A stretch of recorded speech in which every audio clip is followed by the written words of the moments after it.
नवमीको रात मान्छेको मासु काटेर चढाइने पाटनको मन्दिर।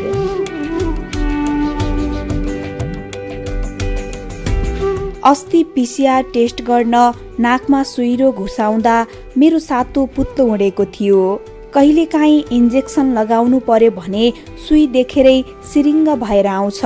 यस्तो पितुर्के मान्छेलाई जिउको मासु काट्ने वा छाला ताछ्ने कुरा सुन्दा के भयो होला। मेरो त डरले जिउभरि काँडा उम्रेका थिए जब मैले पाटन सुबहालको एउटा मन्दिरमा मान्छेको मासु चढाएर पूजा गरिन्छ भन्ने थाहा पाएँ। धेरैलाई यस्तो परम्पराबारे सुनेरै अचम्म लाग्यो होला। यस्तो पनि पूजा हुन्छ कहीँ? हुँदो रहेछ, भइरहेको छ। यो सुबहालको जय मनोहर महाविहार स्थित महाकाल मन्दिरको कथा हो, जहाँ हरेक दशैंमा नवमीको रात भक्तजनहरूले आफ्नै शरीरको मासु काटेर वा छाला ताछेर यज्ञ वेदीमा अर्पण गर्छन्। आज म तपाईहरूलाई यही पूजा विधि र यसको कथा सुनाउँदैछु। धेरैलाई त सुबहाल कहाँ पर्छ भन्ने नै थाहा नहोला। काठमाडौँ उपत्यकामा मूल सडकबाट भित्र गल्ली चोकहरू चहार्दा यस्ता अनेकौं बहाल भेटिन्छन्, जहाँ प्राय मान्छे बिरलै पुगेका हुन्छन्। सुबहाल त्यसै मध्येको एक हो। म तपाईहरूलाई त्यही ठाउँ लैजान्छु है त। मङ्गल बजार दरबार स्क्वायरबाट ग्वारको तर्फ बढ्दा लगभग 500 मिटर दूरीमा सुनधारा लुहिती आउँछ। त्यहाँ पुगेर कुनै दोकानदारलाई सोध्नु भयो भने सुबहाल जाने बाटो देखाइदिन्छन्। अहिलेलाई त तपाईँ चिन्ता नगर्नु, म छु नि सँगसँगै। हामी सुनधाराको मूल सडकबाट देब्रे मोड्यौं र सरासर अघि बढौं। अलि पर बाटो छुटिन्छ।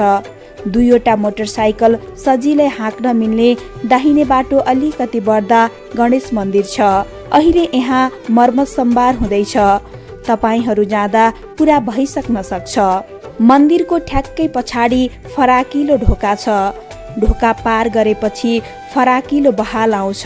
सुबहाल भनेको यही हो। बहालमा ससाना चैत्यहरू देखिन्छन्। तिनै चैत्यबाट दाहिनेतिर एउटा पुरानो घर छ, जहाँ काठको ढोकामाथि काठकै कलात्मक तोरण टाँगिएको छ। माथिल्लो तल्लामा साइनबोर्ड झुन्डिएको देखिन्छ, जसमा लेखिएको छ श्री जय मनोहर महाविहार सौबहा सुबहा, ललितपुर महानगरपालिका वडा नम्बर 8 यल। यहाँ टाउको निहुराउनु पर्ला है। ढोका होचो छ। भित्र आँखै अगाडि देखिन्छ महाविहार, जसको छत भुइँचालोमा भत्किएर बनेकै छैन, जस्ताले छोपछाप पारिएको छ। बिहारकै छेउमा दक्षिण फर्केको छ महाकाल मन्दिर। ठाउँ त आइपुग्यो। अब हामी काठमाडौँ उपत्यकामा सायदै अन्त देखिने अनौठो पूजाको चर्चा गरौँ। हामीसँग यो पूजा विधि र यससँग जोडिएको कथा विस्तार लगाउन 50 वर्षीय स्थानीय किरण साक्य छन्। हामी पुग्दा मन्दिरको ढोका बन्द रहेछ। मैले आँखी झ्यालबाट चिहाएँ। भित्र फराकिलो पूजा कक्ष थियो। त्यही अर्को बन्द ढोका। ढोका बाहिर निलो पर्दा, पर्दामा 3वटा आँखा र विभिन्न आकृति कुदिएका। यसलाई महाकालको प्रतिरूप मानिने किरणले बताए। नवमीको रात भक्तजनहरूले शरीरको मासु काटेर चढाउने ठाउँ यही हो। स्थानीयहरू यो संस्कारलाई ला खाएगु भन्छन्। नेवार भाषामा ला भनेको मासु, खाएगु भनेको ताछ्नु। यो पूजा राति 7 बजेतिर सुरु हुन्छ। 2 गुबाजु र 6 जना आजु, सुबहालकै सबभन्दा जेठा व्यक्तिले पूजा विधि सम्पन्न गर्छन्। पूजा व्यवस्थापन उमेर अनुसार 6औं नम्बरका आजुबाट हुन्छ। बाँकी 5 जना आजुले चर्या गीत गाउँछन्। उनीहरू डमडम डम्मरू बजाउँछन्, छनछन ता छन्काउँछन्। यही डमडम र छनछन तालबीच गुबाजुहरूले टङ टङ घन्टी बजाउँदै पूजा सुरु गर्छन्।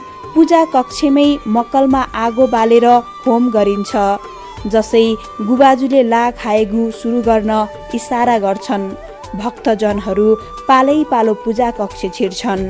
यो संस्कार गर्दा नाइटो भन्दा तल्लो भागको मासु चढाउन पाइँदैन। नाइटो माथि जुन भागको चढाउने हो, त्यहाँ सियोले घोचेर छालाको मसिनो पत्र उब्काइन्छ। त्यही पत्र धारिलो ब्लेडले चट्ट काटेर यज्ञ वेदीमा चढाइन्छ। ओहो, निकै दुख्छ होला अघि? मैले तर्सिँदै सोधेँ। उनले हाँस्दै जवाफ दिए, चौटा चौटा मासु चट्ट चट्ट काट्ने कहाँ हो र, अलिकति छाला काटेर चढाउने हो। रगत त आउला नि। मेरो डर थामिएकै थिएन। छिसिक्क काँडा बिच्दा त कस्तो दुख्छ, झन् सियोले घोचेर ब्लेडले काट्दा दुख्दैन होला र? अलिकति त दुख्छ नि, रगत पनि आउँछ। तर तपाईँले सोचे जस्तो सहनै नसक्ने हुँदैन, उनले हलुका पारामा भने। ब्लेडले काट्दा रगत आए पनि त्यो रगत आगोमा चढाउनु हुँदैन। उनले मलाई ढुक्क पार्न थपे। अहिलेसम्म कसैलाई इन्फेक्सन भएको वा घाउ दुखेर औषधि नै खानु परेको सुनेको छैन। बरु यसरी छाला काटेर चढाउँदा शरीरको दुखाइ निको हुन्छ भन्ने जनविश्वास रहेछ। त्यही भएर जुन भाग दुखेको हो त्यहीको छाला काटेर चढाउने चलन रहेको उनले बताए। टाउको दुख्नेले निधारको छाला चढाउँछन्, ढाड दुख्नेले ढाडको, पेट दुख्नेले पेटकै चढाउँछन्। अनि एक ठाउँको मात्र चढाउने कि धेरै ठाउँको? मैले सोधे। कसैले एक ठाउँको चढाउँछन्, कोही नडराउनेहरूले एकैचोटि 10-12 ठाउँकै चढाउँछन्। बाफरे, कस्तो डर नलाग्ने हो क्या? आफ्नै जिउमा सियो रोप्न, आफ्नै जिउ ब्लेडले काट्न। तपाईँहरूलाई डर लागेन? किरणले भने जस्तो छाला मात्र काटोस् या चौटा मासु नै झिकोस्, शरीरको अङ्ग तास्न त मुटु दरै चाहिन्छ होला बाबै। यति मात्र कहाँ हो र? सियोले घोच्दा र ब्लेडले तास्दा ऐया भन्न नपाइने रहेछ। कसैले ऐया भन्यो भने यसबाट पाइने पुण्य त्यही यज्ञ वेदीमा स्वाहा हुन्छ रे। त्यसैले डराउनेहरू भागै लिँदैनन्, किरणले भने। हरेकले हरेक वर्ष भाग लिनुपर्छ भन्ने छैन। इच्छा हुनेहरू वर्षे नै आउँछन्, नभए कसैलाई करकाप छैन।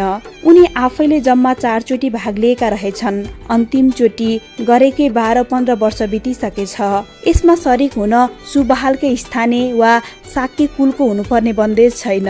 टोल बाहिरका मान्छे आउने क्रम बढेको उनले बताए। पहिले केटाहरूले मात्र भाग लिने चलन थियो, उनले भने। अचेल केटीहरूलाई पनि खुला छ। पोहोर मेरै छोरीले भाग लिइन्।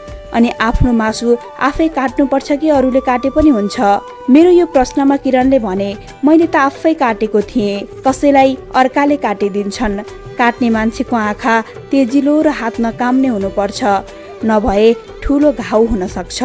उनका अनुसार यो पूजा विधिमा शरीक हुनेको संख्या यकिन हुँदैन। कहिले जम्मा 3-4 जना हुन्छन्, कहिले धेरै भएर पालो पर्खिरहनु पर्छ। मान्छे आइरहेसम्म पूजा चलिरहन्छ। सामान्यतया राति 9-10 बजेसम्म जारी रहने उनले बताए। पूजा विधिपछि अब हामी कुरा गरौं यो संस्कारसँग जोडिएको कथाको। आखिर कसरी सुरु भयो यस्तो अनौठो संस्कार? स्थानीय किम्बदन्ती मान्ने हो भने यो करिब 900 वर्ष पुरानो चलन हो। यसलाई तत्कालीन समयमा दिने नरबलीको अवशेषका रूपमा लिइन्छ। कसरी? यसका लागि सुबहाल बस्ती र जय मनोहर महाविहार स्थापनाको कथा थाहा पाउनु पर्छ। यो महाविहार विक्रम सम्वत 1183 देखि 1193 बीच तत्कालीन राजा इन्द्रदेवले स्थापना गराइएको भनाइ छ। कथा सुरु हुन्छ लिच्छवीकालीन काठमाडौँको राजधानी हाँडीगाउँबाट। विक्रम सम्वत 936 तिर हाँडीगाउँ अर्थात् विशाल नगरमा भयंकर आगलागी भयो, जसको स्थानीय बासिन्दाको जीवन तहस नहस पारिदियो। सबैको घरबार उजाडिदियो। धन सम्पत्ति नोक्सान भयो। लिच्छवी राजाहरूका दरबार ध्वस्त भए। मानगृह र कैलाशकूट जस्ता भव्य दरबार आगोको लपकामा लपेटिए। पुरातत्वविद साफल्य अमात्यले आफ्नो किताब काठमाडौँ नगनारायणमा लेखे अनुसार आगलागीले विशाल नगर क्षेत्रको बसाई छिन्न भिन्न भयो। त्यहाँका बासिन्दा उपत्यका भरि छरिएर बसोबास गर्न थाले। धेरै मानिस तत्कालीन दक्षिण कोलीग्राम अहिले काठमाडौँ कोर सिटीको दक्षिणी भाग सरे भने कोही ललितपुर गएर बसे। तिनी मध्ये सुबहालका बासिन्दा पनि हुन् भन्ने भनाइ छ। सुबहालका चैत्यमा केही लिच्छवीकालीन अभिलेख फेला परेका छन्, जसले यहाँको बसोबास प्राचीन भएको पुष्टि गर्छ।